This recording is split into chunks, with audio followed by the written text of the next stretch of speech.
All right, let's make this very clear. I'm Rick Strom, that's Denise Jones. That's something that you don't need to be made clear. Here's what it is. So Mike Gundy went on a rant where he made an ass out of himself. You know my opinion. So on June 13th, this rule went into place, which is what he's pissed about. The NCAA introduced legislation that allowed for athletes to transfer programs without seeking permission from their current schools. Schools cannot block the transfers or dictate where the athletes go. The new rules went into effect in October. So there was one player, Tabo, who was transferring. He already put it out, I believe in a tweet, right? Yes, where he's transferring from Oklahoma State. Here is where Mike Gundy absolutely loses his mind. Catch on to the buzzwords, by the way.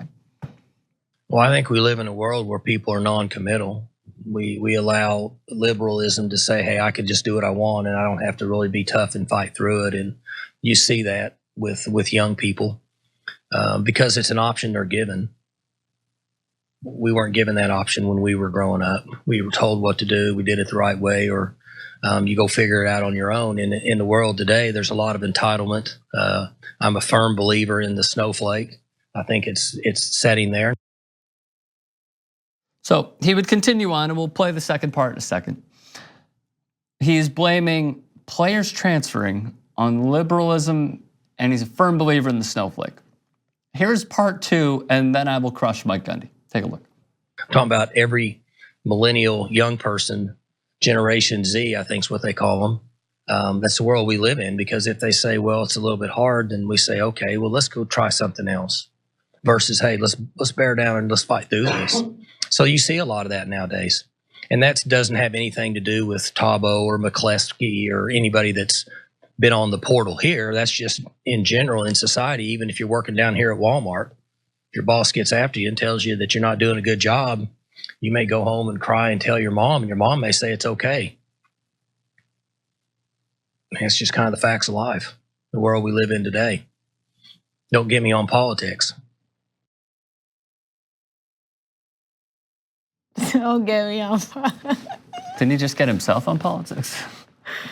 Yeah, I can. So, okay, here we go. So he had this whole argument about let's try something else. So let's actually try something else with Mike Gundy. You know, this was published via the Daily Oklahoman in 2016. It talked about Mike Gundy, you're not gonna believe this, well, trying something else. It appeared the homegrown hero, Gundy in the sitch, would be the next Sooner, Oklahoma Sooner, as National Signing Day neared, and Gundy told the Oklahomans, Bob, here's some, I just like OU because of its great football tradition and because I get along real well with all of the coaches there.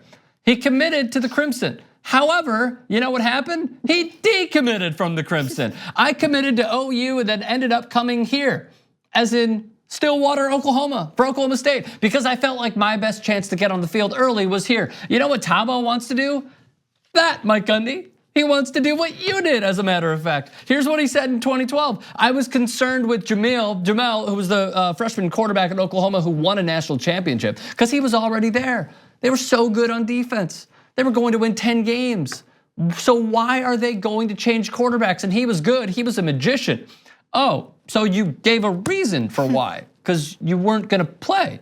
You wanted to transfer away. So then also this happened. He went through winter workouts with the baseball Cowboys as a freshman, was with the team until spring football began because Robin Ventura, heard of him, was at third base and Monty Ferris was at shortstop. Mike Gundy said he automatically became a utility player. Jones's advice was, if you're not starting, you might as well be doing football stuff. So he quit. That was the end of Mike Gundy's career. He quit football. So then there's more. Gundy actually met with Baylor officials on Monday. This is in 2016, according to an OSU source who said the Bears offered big money and that Gundy did not inform anyone on his staff at Stillwater that he was in discussions. It sounds like he wants to, I don't know, try something else. It sounds like he wants to transfer away from the school that's, I don't know, giving him money and services to become a millionaire and continue with football. I want to thank Oklahoma State's people for what they've done for me. This is what he said in 2017 from day one. When I showed up here in 1986, this is my New York Yankees job, except, by the way, spoiler alert, come back to me for a second, New York Yankees job that is complete and utter trash, because then you took more interviews with other schools even after saying that. The whole loyal and true rap rings a bit hollow after OSU's head football basketball coach reportedly traveled to Davos for a Tuesday meeting with Tennessee. He did this twice in order to get more money. The apparent discussion topic, the Volunteers' head coaching position. The meeting occurred 3 days after Gundy said, "I'm rooted in Stillwater." This guy is full of shit. So then, to close all of this out, you know what's really good for Mike Gundy? When transfers go to him and they don't actually leave. Because right here via SB Nation, Oklahoma State has 18 transfers on its roster right now. Many of them came from JUCO, but a few left other FBS schools to go straight to Stillwater. Those include these players: Tyron Johnson, Kamas Sivaran. I earned that. Defensive tackle Enoch Smith Jr., who didn't play football the year he sat out after leaving Michigan State. He also goes into the conversation with Mike Krzyzewski, who's like, I'm old, I'm cranky, I don't like guys transferring away. So Mike Gundy, in the words of 670 The Score in Chicago, who are you crapping, Denise? I mean, you crapped a lot on him already. What's interesting is that I feel like somebody who has a mullet in 2018 should not be giving these kind of remarks. Graphic 94. Shouldn't have these like Gen Z. First of all, he doesn't even know what Gen Z is, I'm sure. And what's interesting is that you're right. You sound like such a hypocrite, bud. And I know maybe I'm giving you the benefit of the doubt here that there was a point to where you were going with this, and maybe you meant well, but the stance you took was just terrible. Awful. Just terrible and so disappointing in so many different ways.